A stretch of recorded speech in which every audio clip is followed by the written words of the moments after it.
RPF railway police भरती 2026 महाराष्ट्र। नमस्कार विद्यार्थी मित्रांनो, तुमच्यासाठी अतिशय आनंदाची बातमी घेऊन आलाय। आरपीएफ त्याला रेल्वे सुरक्षा बल सुद्धा म्हटलं जात आहे। तर आरपीएफचे जे विद्यार्थी मित्रांनो जागा या ठिकाणी रिक्त आहे, लक्षात ठेवा। आणि आरपीएफ रेल्वे पोलीस भरती निघण्याची या ठिकाणी तारीख आलेली आहे। तर आरपीएफ रेल्वे पोलीस भरती कोणत्या महिन्यामध्ये निघणार आहे तर याबद्दल तुम्हाला माहिती सांगणार आहे। आणि आरपीएफ रेल्वे पोलीस भरतीमध्ये जे विद्यार्थी मित्रांनो जागा किती असणार आहे तर 9,000च्या आसपास जागा यावर्षी आहे। आणि आरपीएफ रेल्वे पोलीस भरतीमध्ये शिक्षण फक्त 10वी पास लागते। महाराष्ट्रातील आपण कोणत्याही जिल्ह्यातले असाल तर मुलं मुलींना फॉर्म भरता येणार आहे आरपीएफ कॉन्स्टेबल, आरपीएफ रेल्वे सुरक्षा बल या भरतीमध्ये। आणि या भरतीमध्ये जे विद्यार्थी मित्रांनो आपलं तर यामध्ये सिलेक्शन झालं तर पगार सुद्धा आपल्याला यामध्ये 21,700 ते 69,100च्या दरम्यान भेटणार आहे। आणि आरपीएफ रेल्वे पोलीस भरती जे विद्यार्थी मित्रांनो एकदम शाही ड्यूटी आहे, लक्षात ठेवा। सर्वात शाहीदार ड्यूटी कोणती असेल तर ते आरपीएफ कॉन्स्टेबलचे आहे। तर त्यांचे जे ड्यूटी आहे विद्यार्थी मित्रांनो जे काही रेल्वे स्टेशन आहे तर रेल्वे स्टेशनावरच त्यांच्या ड्यूटी राहते। रेल्वेची सुरक्षा करणे, रेल्वेची देखभाल करणे, रेल्वेच्या मालमत्तेची सुरक्षा करणे, सुरक्षा ठेवणे, हे काही जे विद्यार्थी मित्रांनो आरपीएफचं काम राहते। आणि ड्यूटी सुद्धा 8 घंटेची ड्यूटी या ठिकाणी आरपीएफची राहते। तर यामध्ये 2 पदांसाठी भरती निघत आहे। आरपीएफ कॉन्स्टेबलची जागा निघत आहे आणि आरपीएफ एसआय म्हणजे सब इन्स्पेक्टर।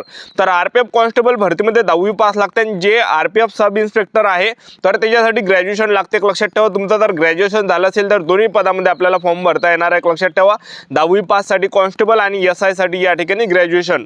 तर आरपीएफ कॉन्स्टेबल भरती कोणत्या महिन्यामध्ये निघत आहे, कधीपर्यंत येत आहे याबद्दल तुम्हाला माहिती सांगणार आहे। जागा किती या ठिकाणी निघत आहे याबद्दल सुद्धा आपण बोलणार आहे। उंची किती आहे, छाती किती आहे, ग्राउंडला कोण देणार आहे, लेखी परीक्षेचा अभ्यासक्रम, निवड प्रक्रिया, या संपूर्ण गोष्टीवर आपण आजच्या व्हिडिओच्या माध्यमातून बोलणार आहे। तर आजचा व्हिडिओ खूप महत्त्वाचा होणार आहे। व्हिडिओ शेवटपर्यंत बघा आणि व्हिडिओला आताच लाईक करा। नमस्कार विद्यार्थी मित्रांनो, माझी नोकरी कॉर्नर यूट्यूब चॅनलवर मी गोपाल वानखळे तुमचं सर्वांचं सहर्ष स्वागत करतो। तर मित्रांनो व्हिडिओचा थंबनेल बघून तुमच्या लक्षात आलं असेल की आपला व्हिडिओ कोणत्या टॉपिकवर होणार आहे।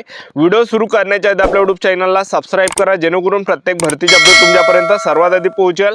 जास्त करून आरपीएफ रेल्वे पोलीस भरतीबद्दल वेळोवेळी अपडेट मी तुम्हाला आपल्या यूट्यूब चॅनलच्या माध्यमातून देत असतो। व्हिडिओ सुरू करण्याच्या अगोदर सर्वांना एक रिक्वेस्ट आहे, तुम्ही आपला व्हिडिओ कोणत्या जिल्ह्यातून पाहून राहील नक्की कमेंट बॉक्समध्ये सांगा, जेणेकरून मला सुद्धा अंदाज लागणार आहे की आपला व्हिडिओ कोणकोणत्या जिल्ह्यापर्यंत पोहोचू राहिला।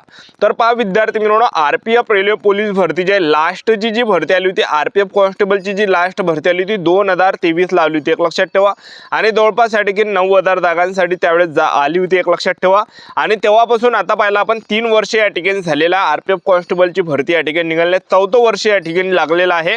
तर जागा आरपीएफ कॉन्स्टेबल भरतीमध्ये 100% खाली, एक लक्षात ठेवा, ठीक आहे।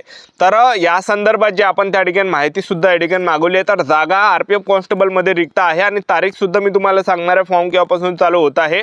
तर पहा विद्यार्थी मित्रांनो, तुम्हाला भरती लवकर निघणार आहे याच्या म्हणजे सांगायचा जो तुम्हाला उद्देश राहते, भरती निघायच्या अगोदर तुम्हाला भरतीची माहिती सांगायचा जो उद्देश राहते, तर आपला एकच उद्देश आहे की तुमचं यामध्ये सिलेक्शन झालं पाहिजे।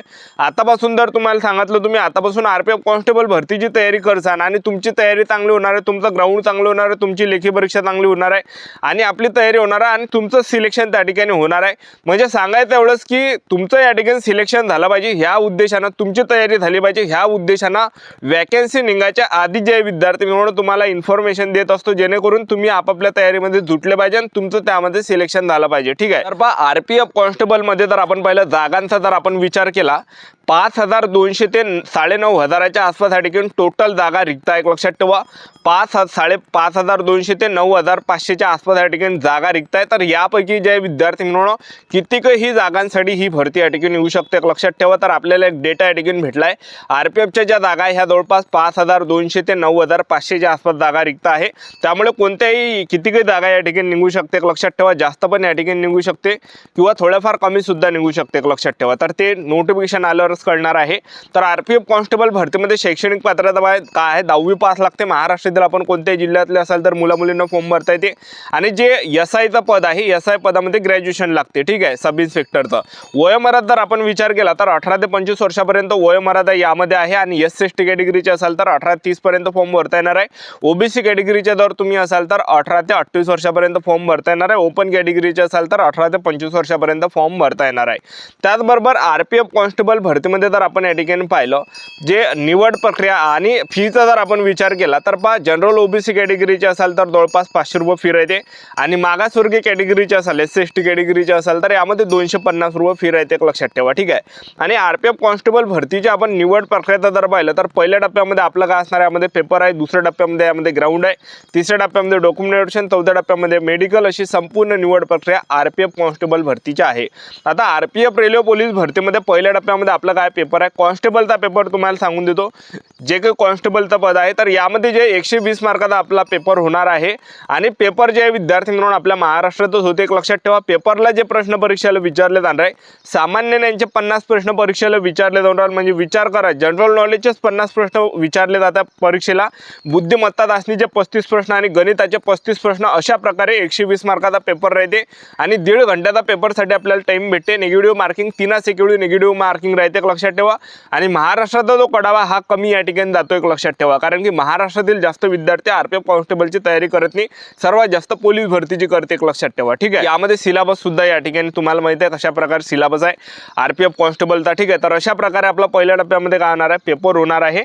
आणि जे ग्रॅज्युएशनचं पद आहे, ग्रॅज्युएशनच्या पदामध्ये सुद्धा सब इन्स्पेक्टरचा सुद्धा पेपर अशा प्रकारेच राहणार आहे, म्हणजे जनरल नॉलेजचे 50 प्रश्न, बुद्धिमत्ता चाचणीचे 35 आणि गणिताचे 35, ठीक आहे।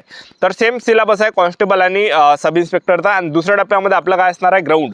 तर उंचीचा जर आपण विचार केला, पुरुष उमेदवारांसाठी उंची 165 सेंटीमीटर लागणार आहे, महिला उमेदवारांसाठी उंची 157 सेंटीमीटर, छाती 80 सेंटीमीटर, फुगून 5 सेंटीमीटर भरली पाहिजे।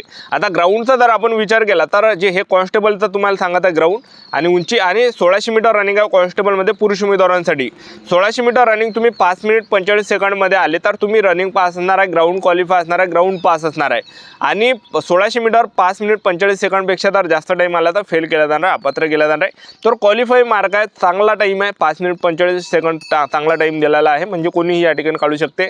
दुसरा जो इव्हेंट पुरुष उमेदवारांना 11 फीट आपल्याला लॉंग जंप मारावं लागणार आहे आणि तिसरा जो इव्हेंट पुरुष उमेदवारांना हाय जंप आहे 4 फीट, अशा प्रकारे ग्राउंड आहे। आणि महिला उमेदवारांसाठी कॉन्स्टेबलमध्ये ग्राउंड कशा प्रकारे आहे, महिला उमेदवारांसाठी 800 मीटर रनिंग आहे, 800 मीटर महिला उमेदवारांना 3 मिनिट 45 सेकंडपर्यंत मारायचे। ज्या पण महिला उमेदवार 800 मीटर रनिंग 3 मिनिट 45 सेकंडपर्यंत रनिंग मारणार आहे तर ते ग्राउंड क्वालिफाय असणार आहे, ग्राउंड पास असणार आहे। ज्या पण महिला उमेदवार 800 मीटर रनिंग 3 मिनिट 45 सेकंडपेक्षा तर जास्त टाईम आला फेल केला जाणार, अपात्र केला जाणार आहे। दुसरा जो महिला उमेदवारांसाठी लॉंग जंप महिला उमेदवारांसाठी 9 फीट आणि महिला उमेदवारांसाठी तिसरा जो इव्हेंट हाय जंप आहे आपल्यासाठी 3 फीट, ठीक आहे। तर अशा प्रकारे यामध्ये आहे। आणि आपण सब इन्स्पेक्टरचा जर आपण ग्राउंड पाहिलं, सब इन्स्पेक्टरमध्ये सुद्धा उंची 165 सेंटीमीटर आहे पुरुष उमेदवारांसाठी, महिला उमेदवारांसाठी उंची 157 सेंटीमीटर आणि तुम्ही जर SC/ST कॅटेगरीचे असाल तर 160 सेंटीमीटर उंची पुरुष उमेदवारांसाठी आणि महिला उमेदवार जर SC/ST कॅटेगरीचे असाल तर जवळपास 152 सेंटीमीटर उंची लागणार आहे। आणि लॉंग जंप आहे पुरुष उमेदवारांसाठी, यामध्ये लॉंग जंप मारायला लागणार आहे आपल्याला या ठिकाणी 12 फीट आणि 3 फीट आपल्याला हाय जंप या ठिकाणी मारायचे आहे। आणि रनिंग जे आहे सब इन्स्पेक्टरमध्ये 1600 मीटर रनिंग आहे 6.5 मिनिटामध्ये। आणि त्याचबरोबर महिला उमेदवारांसाठी जर आपण पाहिलं 9 फीट आहे सब इन्स्पेक्टरमध्ये हा लॉंग जंप आहे आणि हाय जंप 3 फीट आहे आणि 800 मीटर रनिंग महिला उमेदवारांना 4 मिनिटामध्ये, अशा प्रकारे ग्राउंड आहे। आता RPF रेल्वे पोलीस भरती RPF कॉन्स्टेबल भरती कोणत्या महिन्यामध्ये निघणार आहे तर पहा विद्यार्थी मित्रांनो, जुलै महिन्यामध्ये RPF रेल्वे पोलीस भरती निघत आहे। जुलै महिन्यामध्ये आपल्याला RPF रेल्वे पोलीस भरती पाहायला भेटणार। आतापासून आपापल्या तयारीमध्ये लागा, जे पण विद्यार्थी इमानदारीने अभ्यास करणार आहे त्यांचं सिलेक्शन होणार आहे। आणि RPFचा जो आपल्याला अभ्यास करायचा आहे, जे काही PYQ आहे म्हणजे प्रिव्हियस इयर क्वेश्चन पेपर झालेले, जे काही झालेल्या प्रश्नपत्रिका संचय त्या वाचून काढा, तेच येणार आहे। तर जुलै महिन्यामध्ये भरती निघत आहे। आपलं YouTube चॅनल सबस्क्राईब करून ठेवा, वेळोवेळी अपडेट देत राहणार। आजच्या दाटीचा थांबतो, व्हिडिओ नेक्स्ट व्हिडिओमध्ये जय हिंद।